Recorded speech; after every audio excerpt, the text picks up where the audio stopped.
in association with Biz Analyst by Khata Book.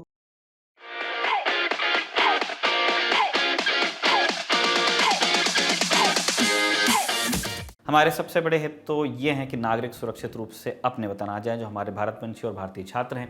इसके लिए आज फिर प्रधानमंत्री मोदी ने अपने मंत्रियों के साथ बैठक की। खबर ये भी आई कि मोदी सरकार केंद्रीय मंत्री हरदीप पुरी, ज्योतिरादित्य सिंधिया, किरेन रिजिजू और वीके सिंह को यूक्रेन के उन पड़ोसी देशों में भेज रहे हैं जिनके रास्ते भारतीयों को निकाला जाएगा। मंत्रियों को इसलिए भी भेजा जा रहा है ताकि वो रेस्क्यू मिशन को मॉनिटर कर सकें। आज कई विमानों में भारतीय छात्र यूक्रेन से अपने वतन पहुंचे। मसलन उत्तराखंड के टिहरी की छात्रा अदिति, जो यूक्रेन में MBBS की पढ़ाई कर रही थी, वो घर पहुंच गई हैं। इसकी खुशी भी अदिति के चेहरे पर देखी जा सकती है। अदिति यूक्रेन के पड़ोसी देश रोमानिया के रास्ते दिल्ली पहुंची हैं। अदिति ने बताया कि उनकी फ्लाइट में 240 लोग थे। इसी तरह यूपी के अलीगढ़ की छात्रा माधवी अरोड़ा भी यूक्रेन में फंसी थी, वो भी अब वतन लौट आई हैं। क्या अनुभव बताया उन्होंने, सुनिए। I would really like to thank the Indian government कि वो हमें इतने टाइम से और इतनी सेफली इंडिया वापस लेके आए हैं, और बहुत ज़्यादा थैंकफुल हूँ मैं उनके यहाँ आके। बहुत ही ज़्यादा रिलीफ और सेफ जी। यूक्रेन के हालात तो ऑफकोर्स सबको पता ही है कैसे हैं, बहुत ज़्यादा ख़राब है। हम लोग के फिर भी आप बोल सकते हैं 20-30% बेटर थे, बिकॉज हम वेस्ट साइड ऑफ यूक्रेन में थे। ईस्ट साइड की हालत तो बहुत ही ज़्यादा ख़राब है, जैसे खार्किव, कीव, सूमी, इन सब जगहों के तो बता नहीं सकते। हम लोग के वहाँ भी आए दिन पता चल रहा था यहाँ विस्फोट हुआ है, वहाँ हुआ है, सायरन्स बज रहे थे, बंकर में जाना पड़ रहा था, और वैसे बिजली काट देते थे, ब्लैकआउट हो जाता था पूरा। कहते थे कि सारी लाइट्स वाइट्स बंद करके जितना हो सकता है सिक्योर जगह पे चले जाओ। तो ऑफकोर्स डर का माहौल बहुत था, और खाने पीने की बहुत दिक्कत हो रही थी। हम लोग जैसे जिस दिन ही पता चला सबके सब पहले ही खाने का स्टॉक करने के लिए भागे, क्योंकि पता नहीं था कितने दिन रहना पड़े क्या हो।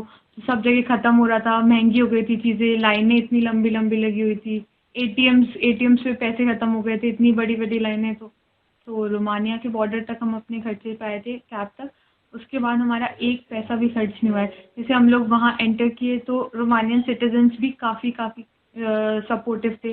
मतलब वो खाना पीना अकोमोडेशन सब करा रहे थे, सिम दे रहे थे हमें वहाँ की, तो वहाँ का भी बहुत अच्छा अरेंजमेंट था।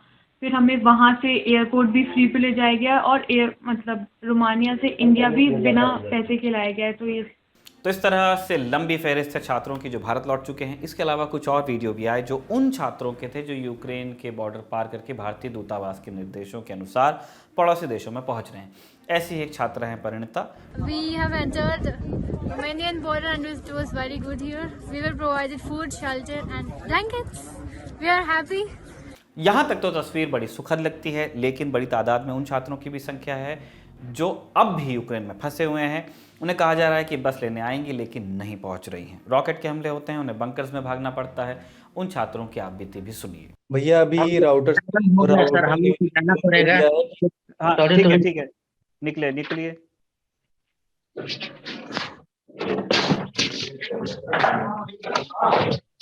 जी हाल तो परसों बात हुई थी सौरभ भैया से, तो वहाँ उससे तो ज़्यादा बुरा हाल है उस टाइम से, क्योंकि अब खाना भी हम लोग को बहुत कम क्वांटिटी में मिलता है, पानी नहीं मिल पा रहा है। उसके बाद ये सब खाने पीने का परेशानी बढ़ गया। परसों तक परेशानी इस टाइप का नहीं था। वाशरूम वो अवेलेबल है, पीने का पानी नहीं मिल रहा है। वो वाशरूम पानी यूज कर रहे हैं, टैप वाटर जिसको बोलते हैं, वो यूज कर रहे हैं। खाना जो स्टॉक पड़ा है वो यूज करते हैं। पहले एम्बेसी द्वारा खाना मिलता था, रात में वो खाना नहीं मिला, दिन में खाना मिला, वो खाना खराब था। मतलब पता नहीं, जैसे भी खाना कुछ मिला लेकिन क्वांटिटी बहुत कम थी। 200 जनों में कितने बच्चे होंगे? एक बार ऐसा फोन का कैमरा घुमा के दिखाओ उसको। मणिकांत आप ये वो शेल्टर है जहाँ पे भारतीय दूतावास ने भारतीय छात्रों को जो कि दूतावास के पास मदद मांगने के लिए गए थे वहां रोका था। मणिकांत कुमार हैं, छात्र हैं यूक्रेन में ही, और इस शेल्टर में खुद मौजूद है। वहां की ये तस्वीरें आप देख रहे हैं। हिंदुस्तान में 9:15 बज रहे हैं, ये लाइव तस्वीरें हैं वहां की।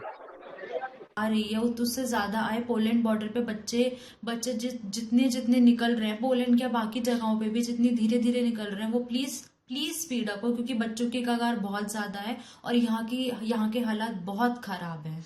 और हम यही चाहते हैं कि हमें प्लीज कम से कम कोई हमें कांटेक्ट करे एम्बेसी के थ्रू, या कोई हमें हमारी कम से कम कंडीशन तो पूछे, क्योंकि यहाँ पे बहुत रिस्क है। यहाँ पे रहना सच में बहुत खतरनाक, बहुत रिस्की है।